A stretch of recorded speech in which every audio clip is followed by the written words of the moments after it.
And let me just say that the gentleman from West Virginia, my colleague and friend, the chairman of the Natural Resources, is right.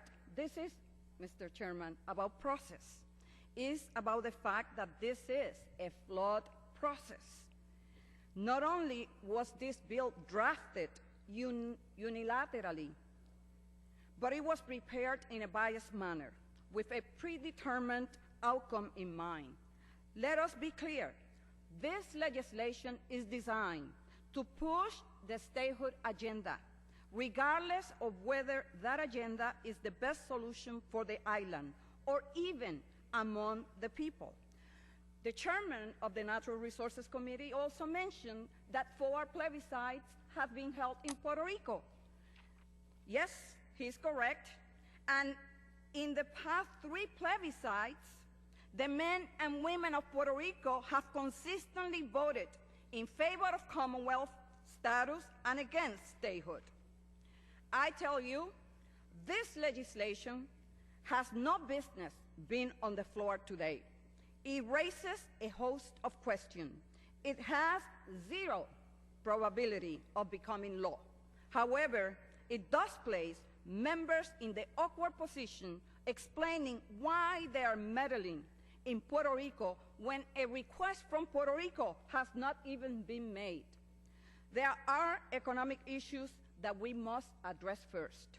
The President has ordered his White House task force on Puerto Rico to advise him and Congress on policies and initiatives that promote job creation, education, clean energy, and health care. Instead of dealing first with the very real concerns of how the people of Puerto Rico survive day by day, we are telling them our priority is to debate a status bill that will not become law. This is a disgrace. It is baffling that the statehood question, which lost in 1967, 1993, and again in 1998, is now allowed to skim its way to victory. It is at the urging of this losing side that House members have co-sponsored a bill that will push for yet another electoral process. Except this time, the proposal that was previously rejected is being put in a privileged position.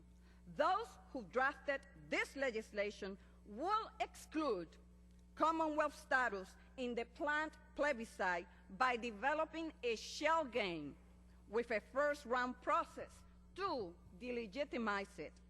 The process that enabled the creation of the Commonwealth was adopted by Congress.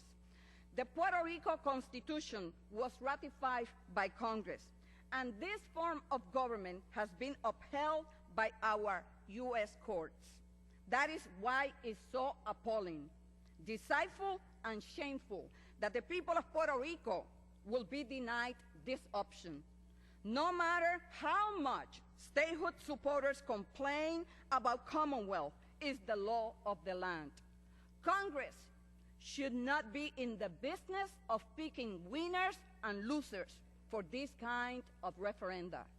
It is not our job to create artificial conditions that will enable statehood to win a popular vote in Puerto Rico. Becoming a state of the union is something that people must embrace knowingly, voluntarily, and openly. If the people of Puerto Rico want to become a state, the statehood option should stand on its own. Why are you so afraid? There should be no need to hide behind a process or petty politics. In a matter as fundamentally important to over 4 million Puerto Ricans, you will think that a public hearing could have been convened to listen to their views. But no, the Committee on Natural Resources and this Congress know better than the people of Puerto Rico. It is, after all, their future that is at stake. It is an outrage that a congressional hearing on the status issue has not been held in Puerto Rico since the 1990s. As many know, I have advocated for a constitutional convention to begin the process of determining Puerto Rico's status. Certainly, this is not the only option for going forward, but a sham of a process is definitely not a valid democratic option for choosing Puerto Rico's future. Mr. Chairman, the concept of self-determination is fundamental to democracy. Sadly, H.R. 2499 turns its back on this very principle. We must not allow politics to undermine our democratic values, nor be swayed by arguments that make no sense. If you truly want to honor the contributions of Puerto Ricans and the fabric of the Puerto Rican community, vote no on this bill. Stand up for what is truly right. Choose principles over politics. Let Puerto Ricans decide their own destiny without undue congressional demands. Vote no on H.R. 2499. I reserve the balance of my time.